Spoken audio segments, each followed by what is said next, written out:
আমার প্রিয় ছাত্রছাত্রীবৃন্দ, কল্যাণী ইউনিভার্সিটির অন্তর্গত বিভিন্ন কলেজে যে সমস্ত ছাত্রছাত্রী থার্ড সেমিস্টারে পড়াশোনা করছে এবং তোমাদের বাংলায় এসএসসি পেপার রয়েছে, তোমাদের জন্য এই ভিডিওটি অবশ্যই ভিডিওটি শেষ পর্যন্ত দেখবে, কোনো রকমের স্কিপ করবে না, তাহলে তোমাদেরই প্রয়োজনীয় ইনফরমেশন তোমরা জানতে পারবে না।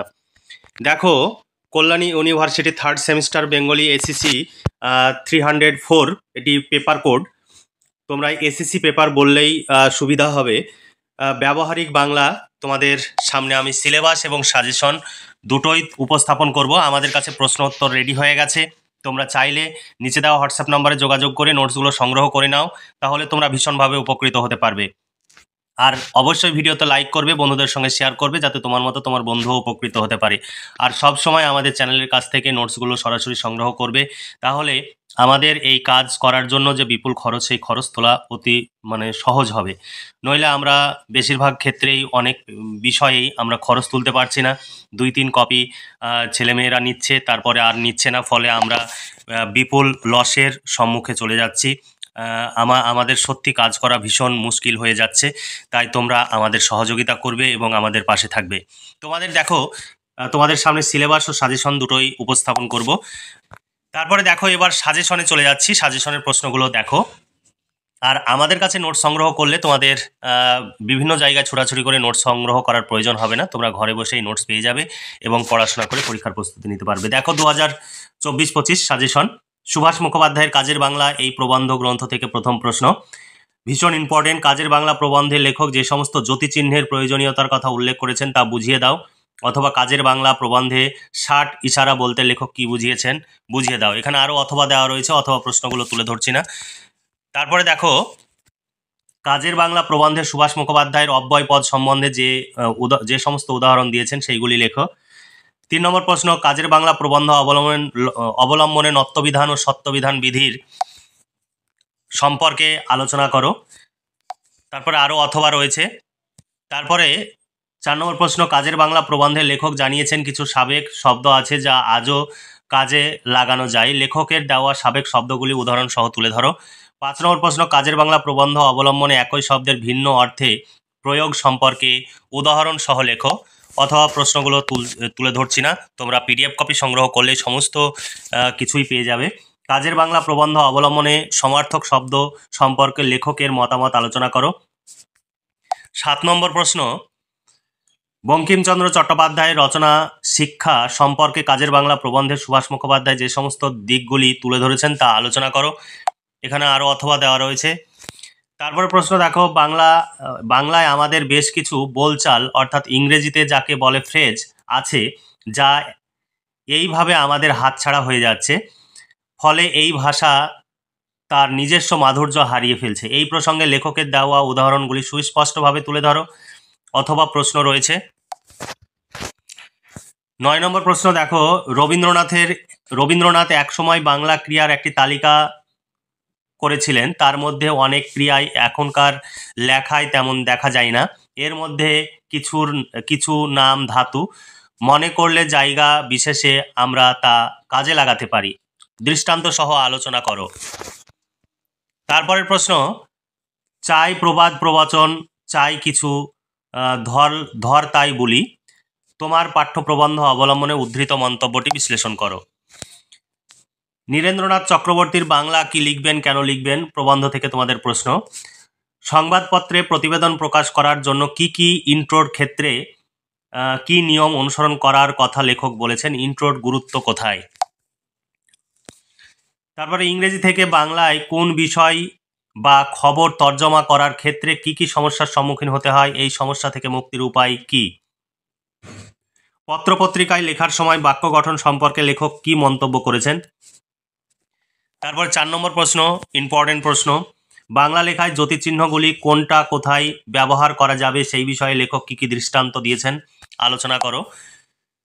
5 নম্বর প্রশ্ন, কোন লেখায় শব্দ নির্বাচন প্রসঙ্গে লেখক কি জানিয়েছেন তা লেখো। 6 নম্বর প্রশ্ন, বাংলা কি লিখবেন, কেন লিখবেন বইটাতে দেওয়া লেখকের মন্তব্যকে সংক্ষিপ্ত আকারে প্রকাশ করো।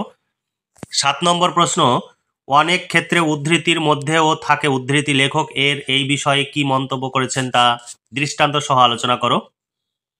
উদ্ধৃতি চিহ্ন বা কোটেশন মার্ক ব্যবহার সম্পর্কে লেখক কি জানিয়েছেন। উদ্ধৃতি চিহ্ন কখন কোথায় শেষ হবে সেই বিষয়ে লেখক কি দৃষ্টান্ত দিয়েছেন। এরপরে পবিত্র সরকারের লেখা বাংলা লেখার সহজ পাঠ, এই প্রবন্ধ গ্রন্থ থেকে তোমাদের প্রশ্ন। 1 নম্বর প্রশ্ন, অনেক মাতৃভাষা একটা উপভাষা, বাংলা লেখার সহজ পাঠ গ্রন্থের লেখকের বক্তব্য অনুসারে এটির অর্থ বুঝিয়ে দাও। তোমরা এই সমস্ত প্রশ্নের উত্তর পেয়ে যাবে, মাত্র 200 টাকা পেমেন্ট করতে হবে। শর্ট প্রশ্ন বড় প্রশ্ন কমপ্লিট উত্তর সহ পেয়ে যাবে। তাই নোটসগুলো সংগ্রহ করার জন্য আজই নিচে দেওয়া হোয়াটসঅ্যাপ নম্বরে যোগাযোগ করো এবং নোটসগুলো সংগ্রহ করে ঘরে বসে পড়াশোনা করে পরীক্ষার প্রস্তুতি নাও। তারপরে দেখো 2 নম্বর প্রশ্ন, বলা আর লেখার তফাৎ বিষয়ে বাংলা লেখার সহজ পাঠ গ্রন্থের লেখক যে সমস্ত সূত্র বলেছেন তা আলোচনা করো। 3 নম্বর প্রশ্ন, ভাষাবিদ পবিত্র সরকার তার বাংলা লেখার সহজ পাঠ গ্রন্থে ভাষাকে সৃষ্টি খেলা বলার অর্থ কী। 4 নম্বর প্রশ্ন, বাংলা বর্ণে বিশেষ দাবি বলতে বাংলা লেখার সহজ পাঠ গ্রন্থের লেখক কোন কোন বিষয়ের ওপরে আলোকপাত করেছেন তার নাতিদীর্ঘ বিশ্লেষণ করো। 5 নম্বর প্রশ্ন, স্পষ্ট ও গোছানো হাতের লেখা কেমন করে সম্ভব হবে বলে বাংলা লেখার সহজ পাঠ গ্রন্থের লেখক যে সমস্ত সূত্রগুলি জানিয়েছেন সেইগুলি পরস্পর নিবন্ধ করো বা লিপিবদ্ধ করো। 6 নম্বর প্রশ্ন, বাংলা লেখার সহজ পাঠ প্রবন্ধে লেখক মাতৃভাষা বলতে কি বুঝিয়েছেন অথবা মাতৃভাষা মানে কি। তারপর প্রশ্ন, পদ কাকে বলে, তা কয় প্রকার ও কি শব্দ ও পদের তফাৎ কি।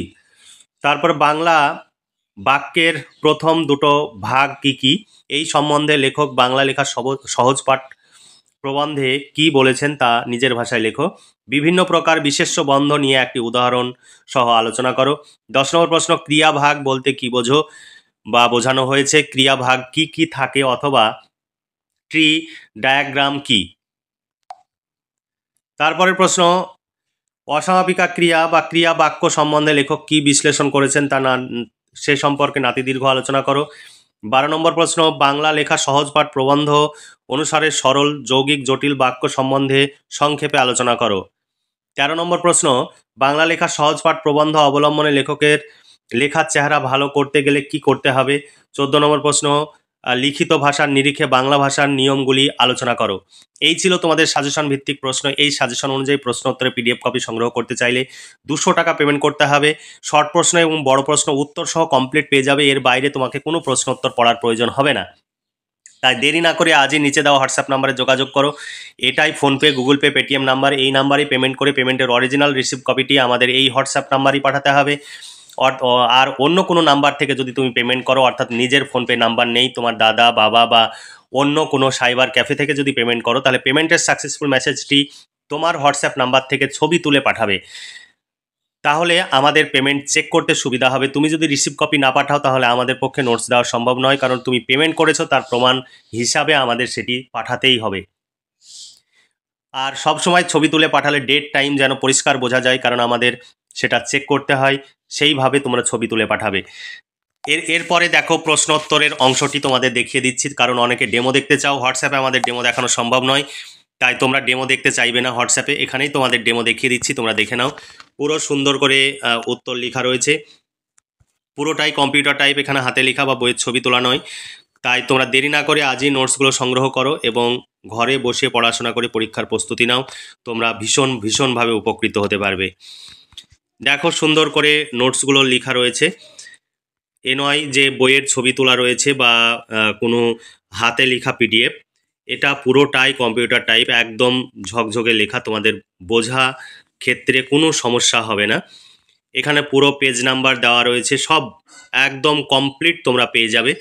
মাত্র 200 টাকা তোমাদের পেমেন্ট করতে হবে। তাই তোমরা এখানে ওখানে ছুটে না বেরিয়ে আমাদের সঙ্গে আজই যোগাযোগ করো এবং নোটসগুলো সংগ্রহ করে নাও। তোমরা বাংলা, ইতিহাস, রাষ্ট্রবিজ্ঞান, এডুকেশন, দর্শন এই 5টি পেপারের মেজর, মাইনর, এসএসসি সমস্ত বিষয়ের নোটস পেয়ে যাবে। মেজর পেপার ও মাইনর পেপারের প্রতি পেপারের জন্য 250 টাকা, একটি পেপারের জন্য 250 টাকা। আর এসএসসি পেপার প্রত্যেকটি সাবজেক্টের এসএসসি পেপারের জন্য 200 টাকা। তোমরা এগুলো ভুল করবে না যে 250 টাকায় সমস্ত পেপারের নোটস, এরকম নয়। একটি পেপারের জন্য 250 টাকা, সেটা যদি মেজর পেপার হয় বা মাইনর পেপার হয়। আর এসএসসি পেপার হলে 200 টাকা। আর যদি তোমরা এমডিসি পেপারের নোটস নিতে চাও, এমডিসি পেপারের জন্য 150 টাকা। এগুলো আমাদের ফিক্সড প্রাইস, এখানে কোনো রকমের দামাদামি হয় না, তাই কেউ দামাদামি করবে না। এমডিসি পেপারের জন্য 150 টাকা। তাই তোমরা আজই নিচে দেওয়া হোয়াটসঅ্যাপ নাম্বারে যোগাযোগ করে নোটসগুলো সংগ্রহ করে নিতে পারো। তাহলে আজকে এই পর্যন্তই। তোমরা ভালো থেকো, সুস্থ থেকো এবং খুব ভালোভাবে পড়াশোনা করে পরীক্ষার প্রস্তুতি নাও। এই শুভকামনা জানিয়ে আজকের ভিডিওটি এখানে সমাপ্তি ঘোষণা করছি।